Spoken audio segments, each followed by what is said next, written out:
The headline may be disappointing, but the underlying economy was showing renewed strength at the end of last year. Consumer spending, which drives 2/3 of the economy, was up 2.2%. Home building soared more than 15% and contributed to economic growth in 2012 for the first time in 6 years. Only government spending cuts on defense caused overall economic growth to flatline. Julia Coronado is chief economist with BNP Paribas. The fiscal tightening is taking a toll. It took a toll on growth in 2012. It will take a toll again in 2013. But in the trade channels of the U.S. economy, the tide appears to be turning. Are things getting better? Things are definitely getting better. Robert Landry is the chief commercial officer at the Port of New Orleans, a gateway to the Mississippi. 33 million tons of cargo come through here a year. Do you think of the port as kind of a leading indicator?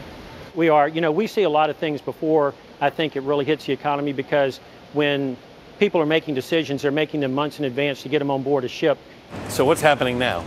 Right now we're seeing things pick up. We're seeing more steel coming in. Steel imports are up double digits. Container traffic in the Port of New Orleans hit an all-time high in 2012, and cruise ship traffic also set a record. We're also seeing a large amount of exports as well. So we feel very comfortable with the way things are going. The Fed said today the pause in economic growth was due largely to weather-related disruptions from Superstorm Sandy and other temporary factors.